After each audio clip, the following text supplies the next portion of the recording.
1960년 나는 초등학교 3학년이 되었고 우리 집안의 장손인 오빠는 육군사관학교 생도가 되었다. 그리고 오빠는 그곳에서 군 엘리트 교육을 받으며 투철한 군인 정신과 책임감 있는 국가관을 키워나갔고, 나는 오빠가 휴가를 받아 동화책들을 사가지고 집에 올 날을 손꼽아 기다리곤 했다. 그리고 1964년 오빠는 사관학교를 졸업하여 소위로 임관되었고 나는 중학생이 되었다. 그 당시 미국이 베트남에서 승산 없는 긴 전쟁을 벌이고 있던 차 우리나라에 도움을 요청해 왔다. 우리 정부는 동맹국으로서 그리고 그 당시 나라의 어려운 형편을 해결할 한 방편으로 파병하여 미군들을 돕기로 했다. 그리고 내가 중학교 3학년이던 여름방학 어느 날 오빠로부터 본인도 베트남전에 참전하기로 했다는 전보가 배달되었다. 선배들의 만류에도 불구하고 전투 경험이 없이는 진정한 군인, 진정한 군 지도자가 될 수 없다며 오빠는 그렇게 전쟁터로 떠났던 것이다.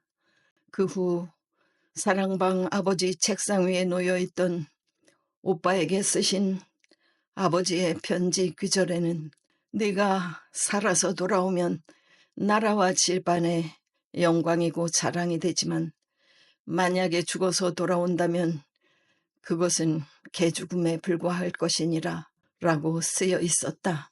그것은 부디 살아서 돌아오라는 아버지의 간절한 당부였던 것이다. 그러나 내가 막 고등학교에 입학한 1967년 3월 어느 날 청천벽력 같은 소식이 집안에 날아들었다.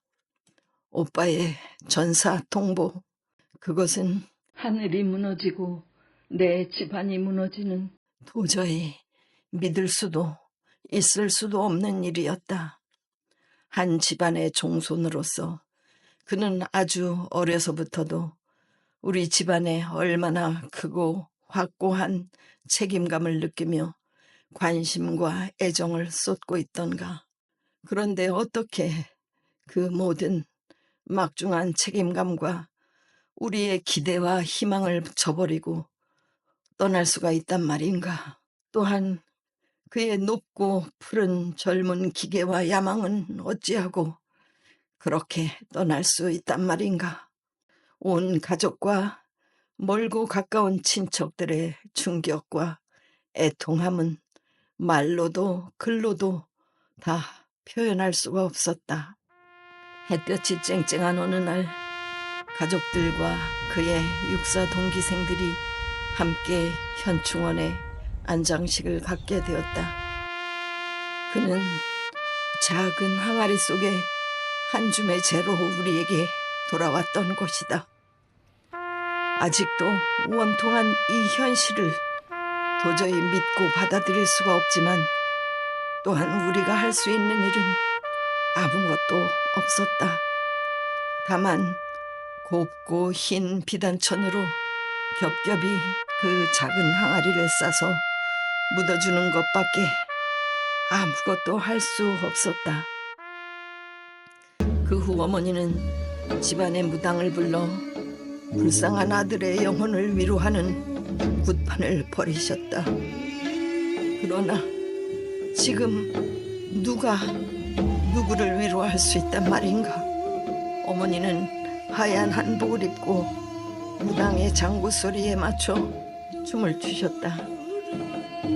그러나 그것은 이 세상에서 가장 절망적이고 고통스러운 슬픈 몸짓에 지나지 않았다. 집안은 무덤 속처럼 한 줄기 빛조차 없는 무거운 어둠에 짓눌려 있고 길잡이의 손을 놓친 어린 나이의 두려움과 상실감, 또한 그 그리움의 깊이와 끝을 알 수가 없었다. 세월조차도 내게는 약이 되어주지 못했다. 그렇게 평생 치유되지 못한 그리움과 고통과 상처를 끌어안은 채 나는 이제 오빠가 이 세상에서 살고 간 세월보다 3배를 더 살고 있는 셈이다.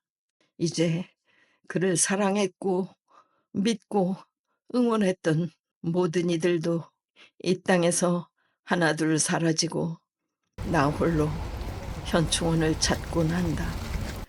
그리고 그를 잊지 않으려는 또 한 사람, 내 오빠의 옛 소대원. 이분은 베트남전에서 나의 오빠의 소대원으로 4개월간 생사고락을 함께 했고 혼자 살아 돌아온 이래 현충일이면 한 번도 빠짐없이 옛 소대장님을 참배하러 오신다. 그것도 언제나 남들보다 1시간 일찍 도착하셔서 정성스레 묘비를 닦고 돌보신다. 거의 60년이 다 되도록 현충일 참배를 거르지 않고 다니시는 이유는 그것이 인간의 도리이기 때문이라고 하신다. 그리고 단지 4개월간을 함께 했을 뿐이지만 옛 소대장님의 그 투철한 군인 정신과 그의 인격을 존경했고 또한 소대장님께 받았던 그 큰 배려와 사랑을 잊지 않기 위해서라고 하신다. 80이 넘은 노령에 몇 해 전 당한 대형 사고의 후유증으로 아직도 거동이 불편하지만 당신 스스로 한 발자국도 떼지 못하게 되는 날까지는 절대로 참배를 멈추지 않을 것이라고 늘 말씀하신다. 끈끈한 전우애인가 전생의 인연인가. 이번 현충일에는 나의 오빠가 전사한 다음 해에 태어난 한의사인 조카가 참배를 하러 왔다. 이 조카는 아주 어려서 집에 남아있던 큰 외삼촌의 일기장을 읽으며 나라에 대한 그의 우국 충정에 깊은 감동을 받아 만나본 적도 없는 외삼촌을 존경하는 마음을 갖고 있었다고 한다. 그리고 옛 소대원님께서 지금껏 해오신 일에 감동하고 감사하는 마음으로 본인이 직접 이분을 정성껏 치료해드리고 싶다고 했다. 이제는 우리가 이분을 돌보아 드려야 할 차례인가 보다. 대를 이어 인연의 고리를 만들게 된 셈이다. 옛 소대원님께서 치료받고 계신 조카의 한의원에 찾아가 보았다. 일찍 나오셨네요. 몇 시간 걸렸어요? 집에 7시에 나와요. 2시간. 좀 멀리 오더라도 예. 그래서 원장님이 달 침을 놔주고 그래서 어지러운 것도 좀 들어오고 네. 소변 보는 거 소변도. 이것도 좀 많이 좋아졌어요. 네. 밤에 잠도 못 자고 그랬는데 기쁘게 생각해요. 네. 멀리 온 보람을 느끼니까 침을 놓는 것하고는 전적으로 틀려요. 네. 체질에 맞춰서 약을 지어주시고 침을 놔주시기 때문에 딴 경우는 침 넣는 방법이 달라요. 이런 침은 여러 번 마해도 크게 아프거나 이런 거 없으니까 맞기가 좀 수월해요. 보통 몇 방씩 맞는 것 같아요? 150방, 200방, 150에서 200방 정도. 네. 좋은 분을 만나서 고마워요. 저희가 고맙죠. 이렇게라도 돌봐드릴 수 있어서 저희도 다행으로 생각하고 있어요. 갑니다. 오늘은 어르신을 뵈러 수원에 가는 길. 잘 지내셨어요? 몇 년 전 대형 사고를 당하셔서 하던 일을 그만두시고 서예를 배우러 다니신다고 해서 서예 학원에 함께 가봅니다.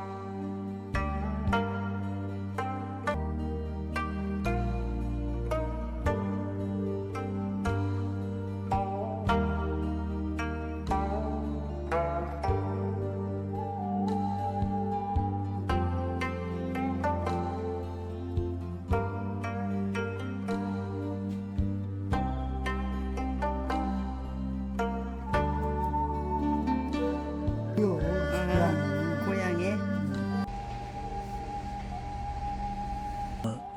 일생을 살아가는 동안 이 수많은 사람을 만나고 헤어지죠. 또 그것이 만났다고 해서 다 인연으로 지속되는 것도 아니고 잠시 만나서도 오래 기억되는 사람이 있는데 고자설 씨와의 만남은 꼭 40년이 됐네요. 그것은 고자설 씨라는 그 인성의 인격이 그리고 그 삶 속에 녹아들어 있는 덕이 존재했을 거다 그렇게 생각이 듭니다. 화향백리, 꽃은 그 향기로울 때 백리를 가지만 인향만리다. 인간의 향기는 만리를 간다. 그 주체적인 사람이 고자설 씨가 아니었나. 아직 제가 살아오면서 그런 사람을 보지 못했죠. 현충일이 되면 세월이 아무리 흘러도 한 번도 거르지 않고 현충원을 찾아가서 참배를 하는 아무나 할 수 없는 지극한 정성. 그것은 정성을 넘어서 하나의 숙명처럼 그 소대장과의 깊은 인연이 전생으로부터 이어져 왔었지 않았나 그렇게 하는 생각을 간간히 느끼면서 이분에게 무슨 목적이 있으며 대가가 있었던 건 아니었잖아요. 그럼에도 불구하고 그렇게 긴 세월을 사명감이랄까 아니면 인연이랄까 지켜왔다는 것은 벌써 60년의 세월이 흐르지 않았나요? 아무도 할 수 없는 일을 해왔는데 이 소중한 일이 그냥 묻혀버린다면 이 세상의 불행일 것이다. 전해져야 될 충절 그런 것이 우리 사회의 본이 됐으면 하는 바람이 있고요. 79세가 됐을 때 큰 그 재앙이 닥쳐서 몸을 많이 다쳤어요. 그래가지고 병원 생활을 1년여 생활을 했고 그 후에도 완쾌되지가 않아서 늘 병석에 헤매고 있다 보니까 또 집에서만 드러누워 있어서 없어 저에게 와서 글을 배운 지가 지금 2년째 됐습니다. 평소에 성실한 그 몸짓이 이 글을 쓰는데도 똑같이 전개돼서 하루도 거르지 않고 열심히 이 글을 쓰고 있는데요. 조카를 만났다. 최선을 다해서 치료를 해준다고 하길래 고마워하고 있었던 차. 가면 갈수록 점점 더 건강을 찾는 모습을 보고 나날이 달라지고 지금은 굉장히 좋아져서 정상에 가까운 그런 모습으로 이렇게 하시는 걸 보고 기쁘기 그지없고요. 이런 좋은 미담이 이 사회에 많이 전달되고 기억할 수 있는 미담으로 네. 남아주기를 바람하지 않습니다. 네, 감사합니다. 저도 청년부대로 70년도 가서 71년도에 귀국을 해서 제대를 했지만은 구자설 선배님은 제대하셔가지고 쭉 네, 지금까지 매년 찾아뵙고 그리고 이거 아무나 할 수 있는 게 아니에요. 어느 형제가 그렇게 합니까? 정말로 진정한 소대장님이셨던 것 같아요. 대단하신 분이에요. 우리 구자설 선배님은 정말 대단하신 분입니다. 네, 감사합니다. 네, 진정한 소대장, 대단한 소대원 맞습니다. 이토록 넓은 세상에서 이토록 많은 사람들 중에서 두 분은 아주 잠시 만났다 헤어졌지요. 그러나 언젠가 천국에서 다시 만나 이 아름다운 인연을 영원토록 이어가실 수 있기 바랍니다.